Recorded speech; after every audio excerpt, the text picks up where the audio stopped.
தொடர்ந்து நம்ம பார்த்தீங்கன்னா கவர்மெண்ட் ஸ்கீம்ஸ்லாம் பார்த்துட்டு இருக்கோம். இன்னைக்கு வந்திருக்கக்கூடிய சில முக்கியமான தகவலை பார்க்கலாம். அதுலேயும் பார்த்தீங்கன்னா இன்னைக்கு நம்ம ஸ்கீம்ஸை பற்றி பார்க்குறதை விடவும் டாஸ்மார்க் சம்மந்தமான நிறைய அதிரடி உத்தரவுகளை கொண்டு வந்திருக்காங்க. இது பெண்களுக்கு, முக்கியமாக கல்லூரி பள்ளிகள் படிக்கக்கூடிய பெண்களுக்கு, வேலைக்கு போகக்கூடிய பெண்களுக்கு, இன்னும் பார்த்தீங்கன்னா கோயிலுக்கு கூட போக முடியல, வீட்டு வாசலில் கூட பார்த்தீங்கன்னா நிறைய பேர் இந்த மாதிரியான காரியத்தெல்லாம் பண்ணுறாங்கன்னு சொல்லிட்டு கம்ப்ளைண்ட் ரைஸ் பண்ணனால இப்போ ஒரு அதிரடியான நடவடிக்கையை டிவிக்கே எடுத்திருக்காங்க. ஆரம்பத்திலேயே அவங்க என்ன சொன்னாங்கன்னா, அவங்களுடைய அஜெண்டாவிலேயே சொன்ன விஷயம் என்னென்னா, நாங்கள் போதைப் பொருளை ஒழிப்போம், மதுவை குறைப்போன்னு சொல்லியிருந்தாங்க. முழுசாக தடுப்போன்னு மதுவை சொல்லாட்டினாலும் போதைப் பொருளை ஒழிப்போன்ட்டாங்க, மதுவை குறைப்போன்னு சொல்லியிருந்தாங்க. அதற்கான நடவடிக்கைகள் இப்போ எடுத்திருக்காங்க. இதில் ஆண்களுக்குமான தகவல்களும் இருக்குது, பெண்களுக்குமான சந்தோஷமான செய்திகளுமே இருக்குது. முழுசாக பாருங்கள். முதல் விஷயமே என்னன்னு பார்த்தீங்கன்னா, நிறைய பேருக்கு பிரச்சனையாக இருந்ததே பள்ளிகள், கல்லூரி, இன்னும் பார்த்தீங்கன்னா பொது இடங்களில் இருக்கக்கூடிய டாஸ்மாக் தான். அதனால அங்கே போகக்கூடிய பெண்களுக்கு பெரும் இடையூறாக இருந்துட்டு இருந்துச்சு. நமக்கே தெரியும், நிறைய நாள் நம்ம நியூஸில் பார்த்தீங்கன்னா கடந்த வருடத்துலலாம் பள்ளிகளுக்கு பக்கத்தாலேயே டாஸ்மாக் ஓப்பன் பண்ணி வச்சுருக்காங்க. பள்ளிக்கூடத்துக்கே பெண்கள் போக முடியல. அங்கேருந்து போயிட்டு வரும்போது கூட அங்கே இருக்கக்கூடியவங்க குடிச்சிட்டு என்ன பண்ணுறாங்க, ரொம்ப கலாட்டம் பண்ணுறாங்கன்னு சொல்லிட்டு அங்கே குழந்தைகள்லாம் ஆர்ப்பாட்டம் பண்ணாங்க. பெண்கள் அதுக்கப்புறம் பார்த்தீங்கன்னா அவங்களுடைய பேரண்ட்ஸ்லாம் கூட ஆர்ப்பாட்டம் பண்ணியிருந்தாங்கல்ல.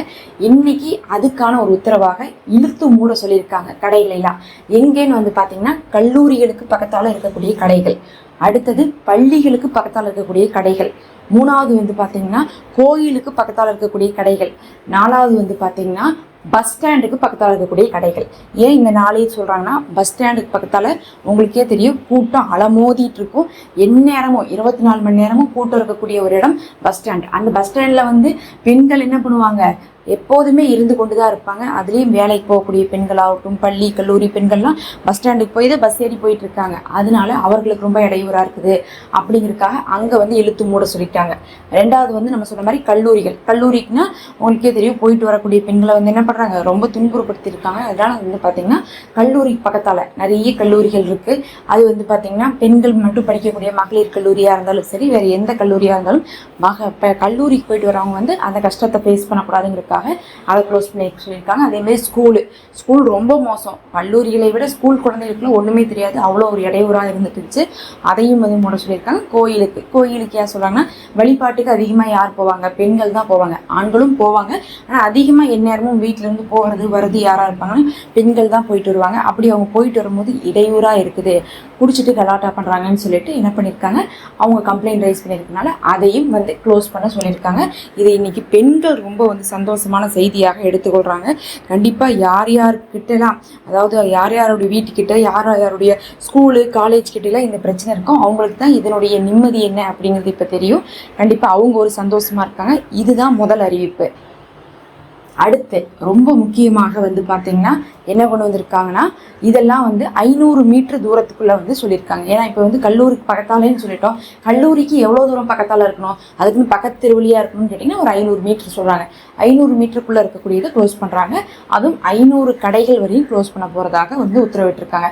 எப்படி இந்த 500 கடைகளை கண்டுபிடிப்பாங்க அப்படின்னு பார்த்தீங்கன்னா, அவங்க ஒரு லிஸ்ட் எடுக்க போகிறாங்க. 500 மீட்டருக்குள்ளே இருக்கக்கூடிய ஸ்கூலு, காலேஜு, கோயில், பஸ் ஸ்டாண்டு இது எல்லாத்தையும் எடுத்து அங்கேருந்து மதுக்கடை பக்கத்தால் இருந்தால் அதை என்ன பண்ணுறாங்க, ஆக்ஷன் எடுக்கிறாங்க. உங்களுக்கு பார்த்தீங்கன்னா உங்களுடைய இடத்துக்கு பக்கத்தால் இருக்கக்கூடிய கடைகள் ஏதாவது இருந்தால் நீங்களும் என்ன பண்ணலாம், தெரிவிக்கலாம். இவ்வளோ கிலோமீட்டருக்குள்ளே தான் இருக்குது, நீங்கள் சொல்லக்கூடிய இடத்துல எங்களுதும் வந்திருக்கு, எங்களுதையும் நீங்கள் என்ன பண்ணுங்கள், நடவடிக்கை எடுங்கன்னு நீங்கள் சொல்ல முடியும்.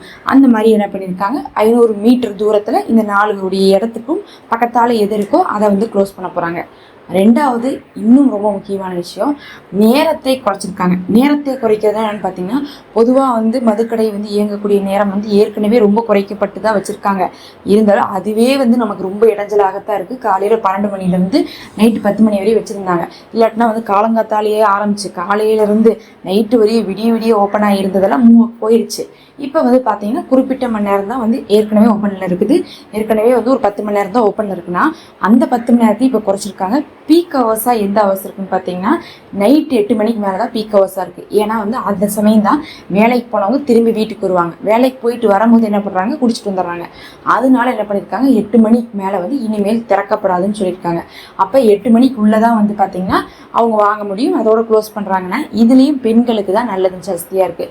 ஏன்னா 8 மணிக்கு மேலே வேலையை முடிச்சு போட்டு வரக்கூடிய பெண்கள் நிறைய பேர் கல்லூரி படிப்பெல்லாம் முடிச்சு போட்டு ஸ்பெஷல் கோர்ஸ் முடிச்சு போட்டு ப்ராஜெக்ட் முடிச்சு போட்டு வேலைக்கு போயிட்டு இருக்கக்கூடிய பெண்கள் எல்லாருமே என்ன பண்ணுறாங்க, 8 மணிக்கு தான் திரும்பி வருவாங்க. எல்லாருக்குமே வந்து 5 மணிக்கு வந்து விடக்கூடிய ஒரு நார்மல் ஜாப் இருக்குன்னு நம்ம சொல்ல முடியாது. காலையில் 9 மணிக்கு போவாங்க, நைட் 10 மணிக்கு தான் வருவாங்க. அந்த மாதிரி வரக்கூடியவங்களுக்கு ரொம்ப கஷ்டம் இருந்துச்சு. ஏன்னா வந்து நைட் குடிச்சு போட்டு ரோட்டில் கலாட்டம் பண்ணுறாங்கன்ட்டு. அப்படி வரக்கூடியவர்களுக்கு இப்போ வந்து பார்த்திங்கன்னா ஒரு ஃப்ரீ தான். ஏன்னா வந்து 8 மணிக்கு மேலே வந்து கடைகள் வந்து க்ளோஸ் பண்ணிடுவாங்க. அதனால வந்து மக்களுக்கு இரவு நேரத்தில் எந்த ஒரு இடையூறும் இருக்காதுன்னு சொல்லியிருக்காங்க. இதெல்லாத்துக்கு மேலே இன்னொரு முக்கியமான விஷயம் இருக்குது. இது வந்து நமக்கு மட்டும் கிடையாது, நம்மளுடைய சுகாதாரத்துக்குமே வந்து கேடு விளைவிக்கக்கூடிய விஷயம்னு சொல்லலாம். பாட்டிலை குடிச்சு போட்டு அங்கேயும் இங்கேயும் போட்டுட்டு போயிடுறாங்க. அது நிறைய பேருக்கு பாதிப்பாக இருக்குது. சிலர்லாம் உடச்சி விட்டு போயிடுறாங்க. குடிச்சு போட்டு என்ன பண்ணுறாங்க, பாட்டிலை கீழே போட்டு உடைக்கிறாங்க. நம்ம நிறைய படத்துலேயே பார்த்துருப்போம். குடிச்சு போட்டு என்ன பண்ணுவாங்க, பாட்டிலை தூக்கி வீசுவாங்க, அது கீழே உடஞ்சி கிடக்கும். வாசலில் வீட்டு வாசல்லாம் நிறைய பேருடைய வீட்டு வாசலில் மது கடைகள் இருக்குது, அங்கே பக்கத்தால் வீடு இருக்குன்னா அவங்களாம் சொல்கிறாங்க இருக்கவே முடியல, எங்கள் வீட்டுக்கிட்டலாம் டெய்லி பாட்டிலை போட்டுறாங்க, உடச்சிட்றாங்க. அதை நாங்கள் தான் வந்து க்ளீன் பண்ண வேண்டியதாக இருக்குது. அங்கே வந்து இருக்கக்கூடிய உயிரினங்கள்லாம் கூட என்ன பண்ணுது, வாயில்லா ஜீவன் கூட கஷ்டப்படுது, குழந்தைகள்லாம் நடக்குது, ரொம்ப கஷ்டப்படுதுன்னு சொல்லிட்டு அவங்களாம் ரொம்ப வந்து வருத்தப்பட்டாங்க. அதனுடைய பேரில் என்ன பண்ணாங்கன்னா கடந்த ஆட்சியிலேயே வந்து ஒரு விஷயத்தை கொண்டு வந்தாங்க. பாட்டிலை கீழே போடாதீங்க, அதுக்கு பதில் நீங்கள் என்ன பண்ணுங்கள், அதை திரும்ப கடையிலேயே அதே கடையில் கொடுத்து 10 ரூபா வாங்கிக்கோங்கன்னு சொல்லியிருந்தாங்க. 10 ரூபா அப்படிங்கிறது ஒரு பெரிய தொகை தான். ஏதாவது 1 ரூபா 2 ரூபான்னு சொன்னால் யாரும் கண்டுக்க மாட்டாங்க. நமக்கே தெரியும், வீட்லேயே ஒரு பால் பாக்கெட்லாம் சேர்த்து வச்சா ஒரு 8 கிடைக்கும்னு சொன்னால் என்ன பெரிய விஷயம் அப்படின்னு நம்ம தூக்கி வீசிடுவோம். இதே ஒரு 10 ரூபா கிடைக்குதுன்னு சொன்னால் நம்ம தூக்கி வீசுவோமா? தூக்கி வீச மாட்டோம். அதனால தான் அவங்க என்ன பண்ணணும், 10 ரூபா கொடுக்குறதா சொல்லியிருந்தாங்க. ஆனால் அதில் என்ன சிக்கல் கடந்த ஆட்சியில் நடந்துச்சுன்னு பார்த்தீங்கன்னா, அதே கடையில் கொடுத்தா தான் அந்த 10 ரூபா கிடைக்கும்னு சொல்லியிருந்தாங்க. இதனால அவங்களுக்கு என்ன பிரச்சனைனா, யாரும் வாங்கின கடையிலே திருப்பி வாங்குவாங்கன்னு உறுதியாக சொல்ல முடியாது. இன்னொன்று, நிறைய பேர் வெளியூருக்கு போகும்போது அந்த இறந்துட்டாங்க, கல்யாணம் அந்த மாதிரி இருக்கிறவங்க தான் என்ன பண்ணுவாங்க, அந்த சமயத்துக்கு போகிறவங்க வாங்கி யூஸ் பண்ணுவாங்க. அப்படி இருக்கவங்க வாங்கிட்டு என்ன பண்ணுவாங்க, தூக்கி போட்டு போயிடுவாங்க. ஒரு கூல்ட்ரிங்க்னா அங்கேயே நின்று குடிப்பாங்க, அங்கேயே இருந்து என்ன பண்ணுவாங்க, பாட்டில் வச்சுட்டு போவாங்க. ஆனால் இதெல்லாம் மதுப்பிரியர்கள்லாம் வாங்குறவங்க என்ன பண்ணுவாங்க, எங்கே வேணால் போவாங்க, எப்போ வேணால் குடிப்பாங்க, எந்த இடத்துல வேணால் தூக்கி வீசிட்டு போயிட்டு இருப்பாங்க. அப்படி இருந்தனால ரொம்ப பிரச்சனையாக இருந்துச்சு. அந்த ஸ்கீம் வந்துமே மக்களுக்கு பெருசாக யூஸ் ஆகாமல் இருந்துச்சு. அதனால இந்த தடவை என்ன கொண்டு வராங்கன்னு பார்த்தீங்கன்னா, எல்லா கடைகள்லையுமே கொடுத்துக்கலாம், எங்கே வாங்கினாலும் எந்த கடைகளில் கொடுத்தாலும் 10 ரூபா காசு வருது அப்படின்னு சொல்லியிருக்காங்க. அப்படி சொன்னால் அவங்க உடைக்க மாட்டாங்க. யாருக்கு இதனால லாபம்னு பார்த்தா, இங்கே இருக்கக்கூடிய என்வாயர்மெண்ட் ஃபுல்லாகவே வந்து காப்பாற்றப்படும். அது வந்து பெண்களுக்காகட்டும், வீடு வாசல்களில் ரோட்டில் உடச்சிட்டு இருக்காங்க, குப்பை மேட்டில் இருக்குது, பார்த்தாவே அருவருப்பாக இருக்குது, அதை வேற போட்டு வச்சுருக்காங்க. காலங்காத்தால் அது மூஞ்சியில் தான் முழிக்கிற மாதிரி இருக்குன்னா நிறைய பேர் வந்து கவலைப்பட்டுட்டு இருக்காங்க. அவங்களுக்குலாம் வந்து பார்த்திங்கன்னா இது ஒரு பெரிய ஒரு நல்ல விஷயம் தான் சொல்லணும். இதனால் வந்து 10 ரூபா கிடைக்குதுன்னா அவங்க என்ன பண்ணுவாங்க, எந்த கடையில் வேணால் கொடுத்து மாற்றிக்கலாம்னா, எந்த இடத்துல கடை இருந்தாலும் கொண்டு போய் கொடுத்து அவங்க மாற்றிப்பாங்க. குடிக்கிறவங்களும் என்ன பண்ண மாட்டாங்க, வேஸ்ட் பண்ண மாட்டாங்க, 10 ரூபா கிடைக்குதுன்னு சொல்லிட்டு. இதனால வந்து பார்த்திங்கன்னா டோட்டலாகவே வந்து அதனுடைய பிரச்சனைகள் குறைக்கப்பட்டிருக்கு.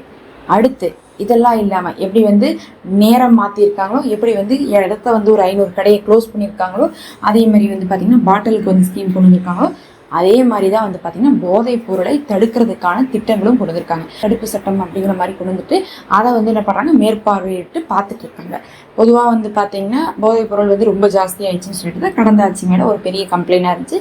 இப்போ அது இருக்கக்கூடாதுங்கிறது மட்டும்தான் வந்து ரொம்ப வந்து முக்கியமாக வந்து வைக்கப்பட்டு இருக்கு. அந்த பிரச்சனையும் வந்து சார்ட் அவுட் பண்ணுறதுக்காக டீம் அமைச்சு என்ன நடந்துட்டுருக்கு, எப்படி நடந்துட்டுருக்கு, சில இடத்துலலாம் காலேஜ்லேயே இந்த மாதிரியான வேலைகள்லாம் போயிட்டுருக்கு, ஸ்கூல்லேயே பொருட்கள்லாம் கிடச்சிட்டு இருக்குன்னு நம்ம நியூஸில் பார்த்தோம்.